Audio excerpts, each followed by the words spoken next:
Hello there. My name is Daniel Omolola. I am an employment specialist at Sara Riel Inc. Some few videos ago, I started talking about interview preparation techniques, what you can do to land the job you've been looking for. And this is the concluding part. In the past video, I've talked about what you can do before the interview, what you can do during the interview, and this video is what you can do after the interview. Just a little bit of recap. I said before the interview, make sure you know the organization, you know where they are located, you know what they stand for, their vision, mission, their contribution to the society. You want to know the job you are actually interviewing for, and to make sure that you arrive 10 minutes early, and to negotiate the time of the interview to the time where you are most productive, the best moment of your day. If you're a morning person, it's very important to set the time for a morning interview. If you're an afternoon person, make sure that you negotiate the time to see them in the afternoon.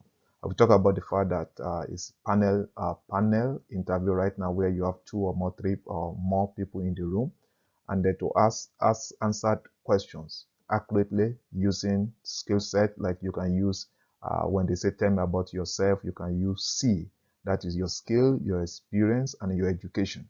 And then when you are answering those behavioral situational type of questions, that you use star, that is what is the situation, what happened, what you did, and what is the result.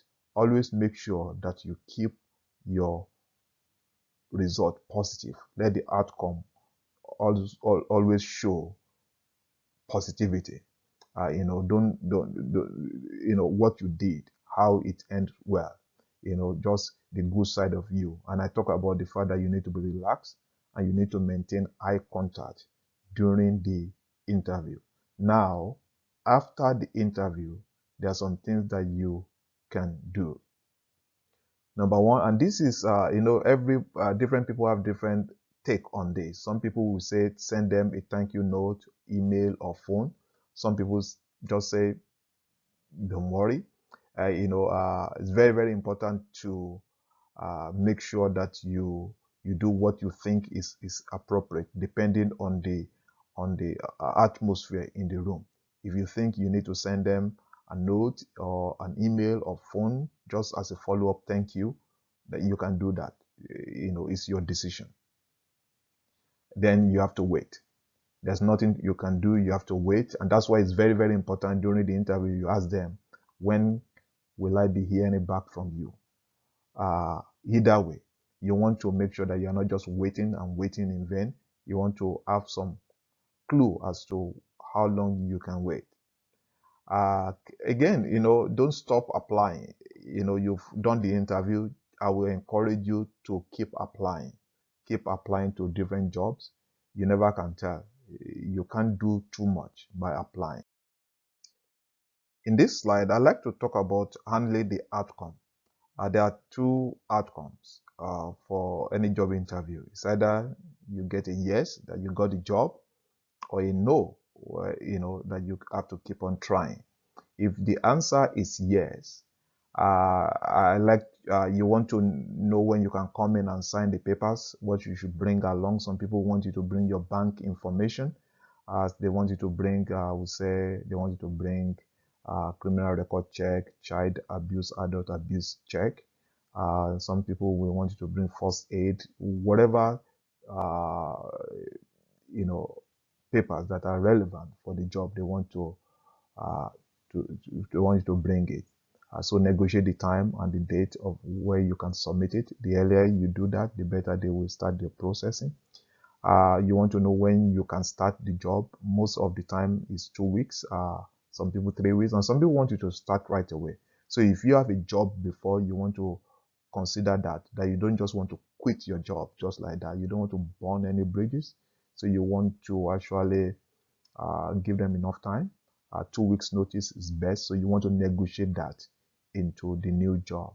And some people might give you the job offer in the process right away on the spot. Just remember that it is your call to whether to accept the job offer or not. It's your call. Even if you are working with an employment specialist, it's still your call whether you want to uh, accept the job offer or not. If the answer is no, you can ask if they be willing to give you feedback to know what you did wrong, uh, so that at least you know what are the reasons you don't get a job. How do you handle, let's talk about a little bit about how to handle the rejection of no. I know you've put a lot of effort and time into this position. Now you didn't get it. I would say, take care of your self-esteem. It's a job, and I know you've done so much work, but it's still a job, and it's still the choice of the employer to say yes or no. Practice self-compassion. Be nice to yourself. Very, very important for you to be nice to yourself. Reflect, don't take it too hard on yourself. Don't call yourself down. Don't put yourself down. Do other things that make you feel good to distract yourself. Don't allow discouragement to set in. Very, very important not to allow discouragement to set in, and keep on applying. Don't take it personally. Don't take it personal. It's just one of those things. All right. Uh, Again, I want to encourage you to keep going. I want to encourage you not to give up. I want to encourage you to keep preparing, to keep practicing. And that's the reason your employment specialist there, to keep practicing, using different questions, asking them to ask you different questions, and you will eventually get a job that will make you happy. All right. All the best to you. Take care of yourself and have a good day.